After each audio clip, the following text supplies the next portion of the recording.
हमारे लोगों को या भाजपा के एजेंट और मशीनरी बन के काम करना है तुम्हें? ये तो यहाँ बात कर रहा है, नीचे जूते मारेंगे तुम्हारे हम। क्या लगा? हाँ, रिकॉर्ड करो, जूते मारिए, खुले में जूते मारिए। काम करने के लिए आपको बिठाया। आप यहाँ ऑफिस के अंदर आप लोग रिश्वतें मांगते हो आप लोगों से। ये शिक्षा का मंदिर है, आप लोगों ने तमाशा बना रखा है, दलाल बने हो आप लोग। हाँ, मैं बोल रहा हूँ यहाँ से खींचती है, मैं बोल रहा हूँ रिकॉर्ड करो इस बात को। जिला शिक्षा अधिकारी और संयुक्त निदेशक अधिकारी जो हैं उनकी लगातार शिकायतें आ रही थी। कार्यकर्ताओं के परिजन जो कि शिक्षा विभाग में कार्यरत हैं उनको जानबूझकर जो है परेशान किया जा रहा था, भले वो ड्यूटी लगाने का काम हो या ट्रांसफ़र पोस्टिंग का काम हो, डेपुटेशन पर लगाने का काम हो, और नाजायज़ मांगें उनसे की जा रही थी। इस बारे में अधिकारियों से हमने पहले भी उन्हें ताकीद किया था, मगर उनकी कार्यशैली में कोई बदलाव नहीं आया। और कांग्रेस का सरकार है अभी यहाँ पर, उसके बावजूद भी बीजेपी के जो कार्यकर्ता जो इन्हें कमाई करके देते हैं उनको जो है ये अच्छी जगह पे पोस्टिंग लगाकर और उन्हें पदों से नवाजा जा रहा है, जिसकी तकलीफ़ हमारे कार्यकर्ताओं में भी थी। और उसी का आज जो है जवाब लेने के लिए हम यहाँ पर आए। शिक्षा अधिकारियों का ये कहना है कि जो कांग्रेसियों की डिज़ायर पे ये ट्रांसफ़र हुआ है, ये अपने फ़ायदे के लिए जनप्रतिनिधियों को गुमराह करके और उसमें डिज़ायर टाइप करवा के उनसे गलती से साइन करवा लेते हैं। उसकी भी बातचीत जो है हम अपने दूसरे जनप्रतिनिधियों से करेंगे कि इस तरह का ध्यान रखें, साइन करने से पहले वो देखें कि कौन सा व्यक्ति बीजेपी को सपोर्ट करता है और कौन सा हमारे कांग्रेस के कार्यकर्ताओं के परिजन है।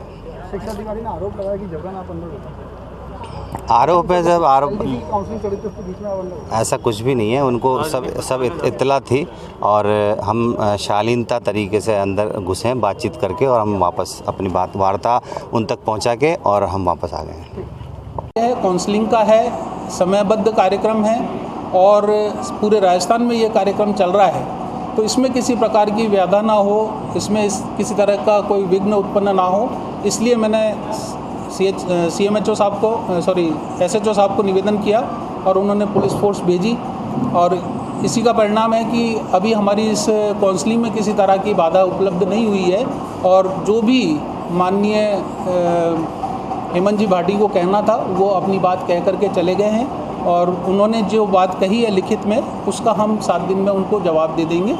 और किसी भी प्रकार की कार्यालय में कोई भी अव्यवस्था नहीं है, सभी कार्य नियमानुसार राज्य सरकार के निर्देशानुसार। उन्होंने जो धमकियां दी हैं उनका कोई आधार नहीं है, और जनप्रतिनिधि और विशेष रूप से माननीय हेमंत जी भाटी ने ऐसा कोई शब्द नहीं बोला, लेकिन उनके साथ आए हुए लोगों ने जिस तरह की बातें कही है वो शोभा नहीं देता। राज्य सरकार का अधिकारी राज्य सरकार का कर्मचारी होता है, उसके लिए किसी भी पार्टी और उसको पक्ष या विपक्ष की कोई बात नहीं होती है। नियमानुसार जो राज्य सरकार के निर्देश होते हैं उनको ही क्रियान्वित किया जाता है। किस तरह के कार्य के लिए वो कह रहे हैं और क्या उन्होंने कुछ प्रतिनियुक्तियों को, जो कि अभी हमारे गर्मियों की छुट्टियों के अंदर बीडिंग का कार्य चल रहा था, मैंने कुछ सहायक कर्मचारी और मंत्रालय कर्मचारियों को लगा करके विगत 40-50 साल के रिकॉर्ड्स को बीडिंग का कार्य करवाया। और चूँकि अब हमारा कार्य समाप्त हो गया, मैंने उन प्रतिनियुक्तियों को समाप्त करके उनको सभी को विद्यालय में जाने के लिए निर्देशित कर दिया। और जो लेखा के अधिकारी और सहायक लेखा अधिकारी का पद रिक्त है उसके विरुद्ध हमने एक अनुभवी कार्मिक को रख रखा है, जिसकी सेवाएं हमारे को ऑडिट के लिए, बिडिंग के लिए और अन्य आवश्यक लेखा संबंधी कार्यों के लिए आवश्यक होती है। तो वो हमने निदेशालय को भी अवगत करा रखा है और वो सभी नियमानुसार कार्रवाई की जा रही है। इसमें कोई नियम विरुद्ध कार्य नहीं किया जा रहा है।